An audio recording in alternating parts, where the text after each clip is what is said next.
All right, there's big Vernon Carey, freshman of the year in the ACC, his second-team All-American. He led all Division I freshmen with 10 games with 20 points and 10 rebounds. Now, his dad, look, Vernon's a big guy, although he's really trimmed up of late and gotten himself in great shape. His dad's a big fella, an offensive lineman for the Dolphins and the University of Miami. But the basketball spark comes from his maternal grandfather who played college basketball. I definitely paid tribute to my grandfather and just him introducing the game to me, definitely with my commitment to Duke. I chose today, December 6th, to announce my commitment because it means a lot to my family. On this day last year, I lost my grandfather, which was the man who introduced me to this game. My grandfather, Vincent Thomas Banks, definitely had a big impact on me just from him introducing the game of basketball to me when I was 9 and him being there for me. It was something that he played, so it definitely stuck with me. The Vernon Carey Jr.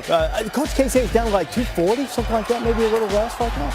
Well, he's a bull. I mean, he's a lefty interior scorer that has commanded double teams, and he's a very productive double-double guy. His offensive rebound rate is terrific, just about 40%. He goes to the glass on every shot, and he goes to glass on the defensive end as well.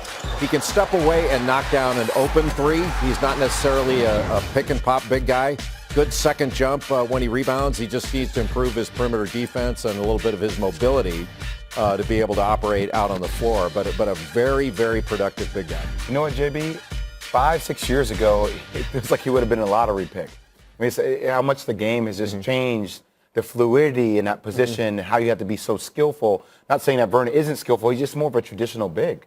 That's a good point. Like years ago, he would have been a first round. That's why it was a little bit surprising to see Udoka Azubuike go in the first round because he's not all that mobile. And, you know, the idea is the game's gone away from players like him, too, but still he's a first round pick. I think the struggles of Jahlil Okafor has kind of hurt Vernon Carey's stock. Yep. Yeah. All right, Minnesota Timberwolves about to make a selection. A reminder, this pick will eventually wind up with the Knicks. Hello, everyone, and thank you for joining us for the second round of the draft as we continue to welcome these young men into the NBA family. With the 31st pick in the 2020 NBA Draft, the Dallas Mavericks select Tyrell Terry from Stanford University.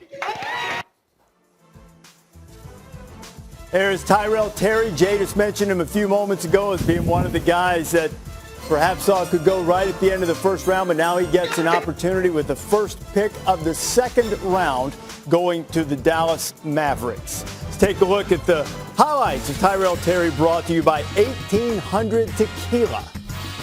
Well, Tyrell Terry can really shoot the basketball. It's what sets him apart. 41% from three. He can spot up and shot really an amazing 58% shooting off screens. He's got a good mid-range game. He can shoot it from there. He's a good passer, but really shooting's what sets him apart. He can find people. 62% is a finisher and has a really good basketball IQ. Defensively, he can jump passing lanes and be a little bit disruptive. But, man, his shooting ability, that's what got him drafted here. Tyrell Terry going with the 31st overall pick. You know, before we started the draft tonight, Bobby Marks came out here and he gave me a stat. He said since 2000, 72% of the players taken in the second round either don't make the NBA or are barely in the rotation, meaning, you know, a 2-3 minute a game type guy.